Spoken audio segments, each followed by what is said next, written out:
안녕하세요, 멜묵상. 오늘은 히브리서 10장 26절부터 31절까지 말씀 보도록 하겠습니다. 네, 이제 히브리서에 보면요, 네 번의 경고가 있거든요. 네 번의 경고가 다 무시무시하고, 그리고 결국은 이제 우리가 하나님께 하나님 앞에서 그러니까 영원한 지옥을 갈 수 있다. 예수 그리스도를 믿고 그분을 신뢰해라 이런 메시지를 담고 있고요. 그리고 결국은 그분에 대한 지식, 그분에 대한 가르침을 받은 후에도 그분을 떠날 때 어떤 운명을 맞게 될 것인지에 관한 이야기가 있거든요. 이제 마지막 경고인데 이 경고의 내용을 좀 깊이 묵상하면서 우리가 하나님에 대해서 하찮게 여기거나 함부로 대한 것이 있으면 좀 회개하는 시간을 가져보도록 하겠습니다. 우리가 진리를 아는 지식을 받은 후 짐짓 죄를 범한즉 다시 속죄하는 제사가 없고, 여기서 짐짓 죄를 범한다라는 말은 무슨 말이냐면, 그러니까 악의로 죄를 범한다라는 의미예요. 여러분 법 공부하신 분들은 잘 아실 텐데, 법에 있어서 악의와 선의는 그러니까 단순히 도덕적으로 나쁜 마음, 좋은 마음 이런 의미가 아니고 알았느냐 몰랐느냐예요. 알았느냐 몰랐느냐. 예를 들면은 이게 과실치사하고 살인죄가 다른 거 아시죠? 내가 저 사람 저 자식 갑자기 우발적으로 너무 화나가 나가지고 때려서 어떻게 하다 보니까 죽어버렸네. 죽일 생각까지는 없었는데 죽어버렸어요. 예. 그러면은 사실 과실치사라서 살인죄까지는 적용이 안 됩니다. 물론 그래도 중죄이기 때문에 사람이 죽었으면 중죄이기 때문에 중한 처벌을 받긴 해요. 그렇지만 살인만큼 큰 처벌을 받지는 않거든요. 근데 만일 이게 우발적인 건 줄 알았는데 나중에 알고 보니까 그 사람을 죽이기 위해서 사실은 이제 그 전날에 막 뭐 예를 들면 뭐 저 망치로 때렸다. 망치로 그냥 우발적으로 때린 겁니다. 근데 그게 아니고 전날에 막 검색 기록 보니까 망치 검색 기록이 있어요.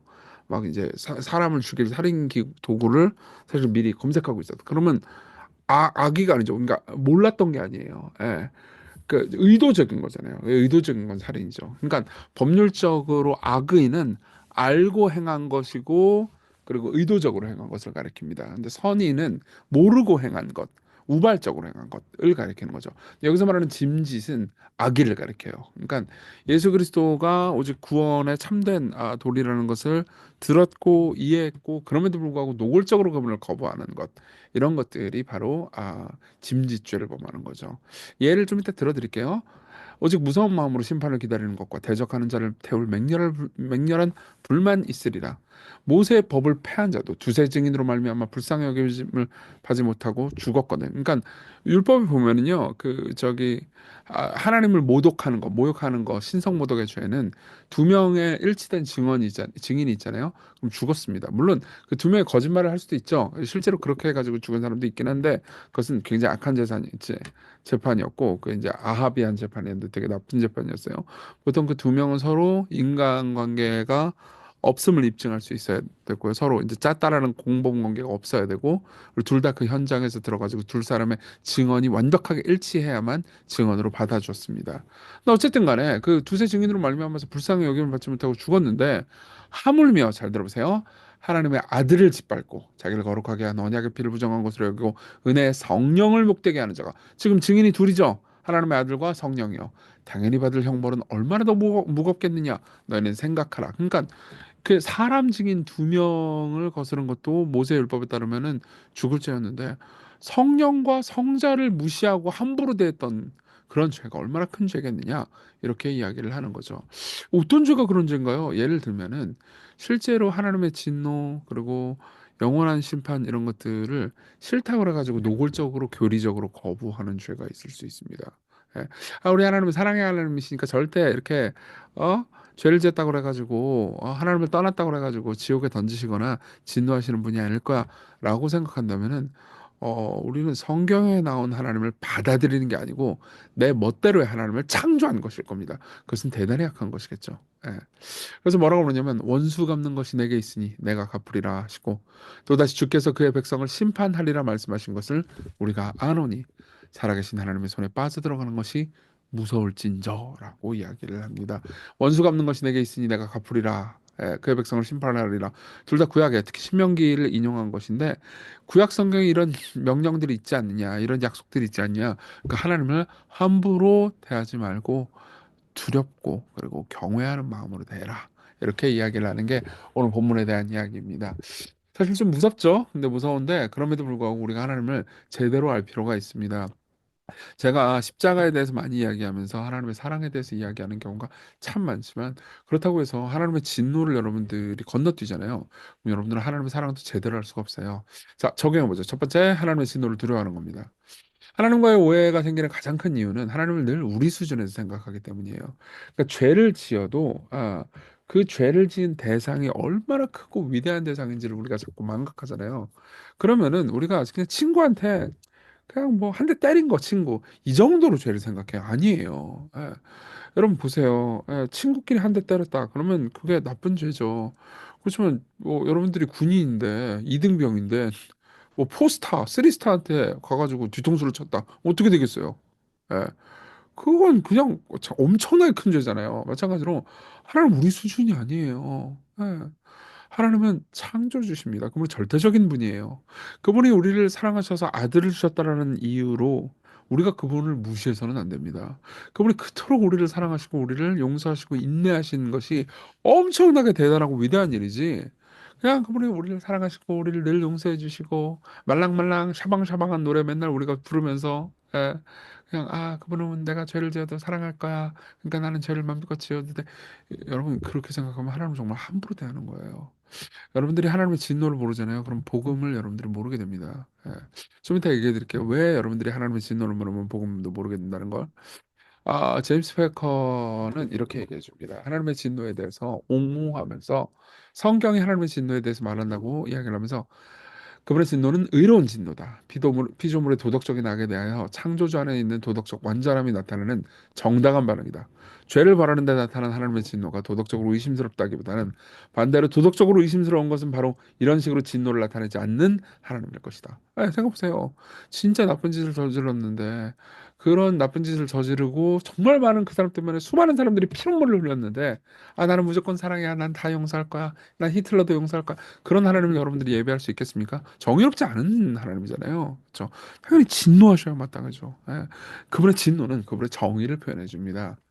그래서요, 적용 하나를 또 보자면 십자가 안에서 예수님 안에서 진노를 다시 보잖아요. 그러면 여러분들이 진노를 더 깊이 많이 알 수 있어요.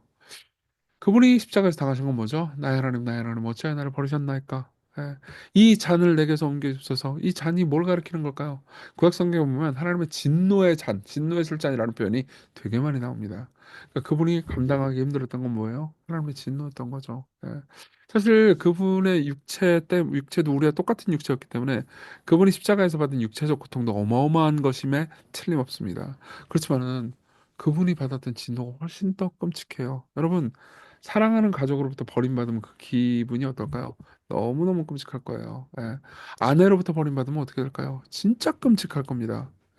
완전히 망가질 거예요. 그 사랑의 깊이에 따라서 그 존재를 망가뜨리는 깊이도 다르겠죠. 창세전부터 영원히 사랑하신 예수님은 성부를 정말 정말 사랑하시고 성부의 사랑 안에서 완전히 만족하고 행복한 분이었어요. 근데 그러한 성부로부터 자신이 저지른 죄도 아니고 우리가 저지른 죄 때문에 진노를 우리 대신 받는다. 그래서 엄청난 고통이었을 겁니다. 예. 그리고 그것 때문에 우리는 뭘 할 수 있어요? 하나님이 정의로운 분이라는 걸 여전히 확신할 수 있죠. 하나님께서는 우리가 저지른 이 모든 문제를 해결하기 위해서는 하나님의 아들이라 하더라도 진노를 바라지 않고서는 우리를 용서하실 수 없을 정도로 정의로운 분이라는 거죠. 그러니까 여러분 삶에서 정말 정말 억울한 일을 당해도 정의의 소망을 품으십시오. 하나님께서 진노하시고 심판하실 것을 생각하면서 우리는 거기에 소망을 둘 수 있습니다. 그래서요, 그 리처드 필립스라는 목회자가 되게 재미있는 예화를 하나 얘기해줘요. 어떤 이제 교회에서 신앙생활 잘하던 자매 하나가 나쁜 죄를 저질렀대요. 아주 성적으로 큰 타락을 했대요. 그리고 나서 이제 하나님이고 뭐고 다 필요 없어 그러면서 무신론으로 빠졌답니다. 그러고 나서 한참 지나고 나서 이 리처드 필립스 목사님이 이 여자분을 만났는데 이 여자분이 굉장히 곤경에 빠져 있었대요. 그래가지고 이런저런 얘기를 하는데 그 여자분이 이렇게 얘기를 하는 거예요. 나는 무신론자다. 더 이상 예수 안 믿는다.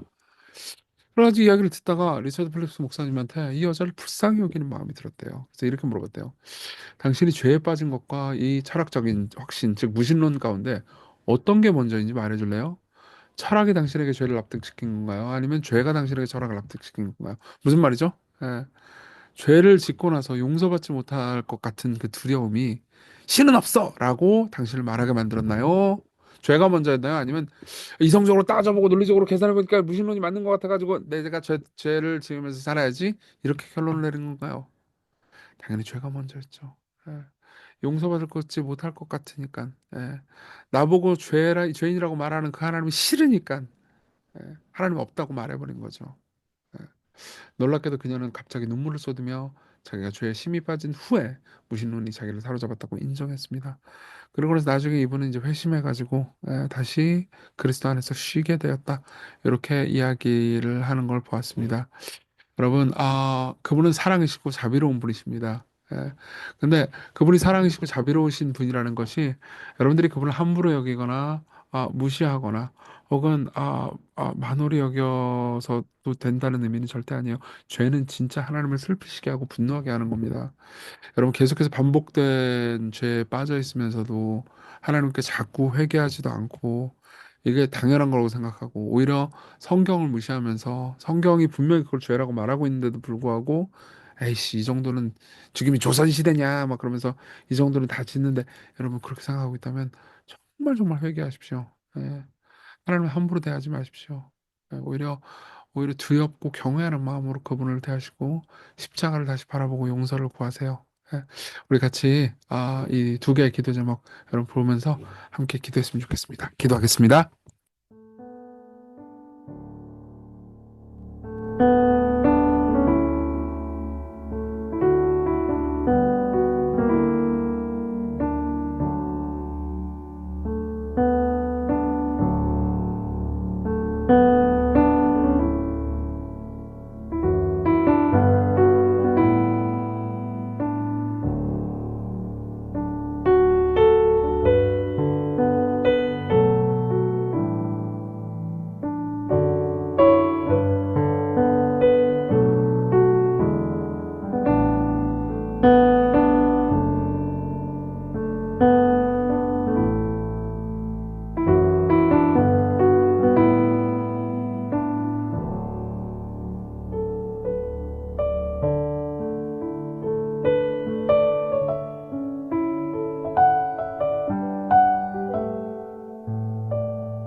기도하겠습니다.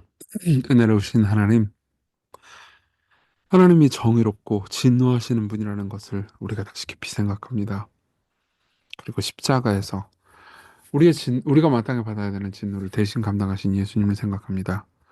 이 모든 것들을 생각할 때 당신의 사랑이 얼마나 끈질기고 깊은 사랑이었는지, 그리고 하나님의 진노가 얼마나 두려워할 만한 것인지를 보게 하소서. 그리고 우리로 하여금 마땅히 하나님을 경외하는 하루 보내게 해주세요. 예수님 이름으로 기도했습니다. 아멘. 네, 하나님의 은혜 안에서 오늘 기쁜 하루 되세요.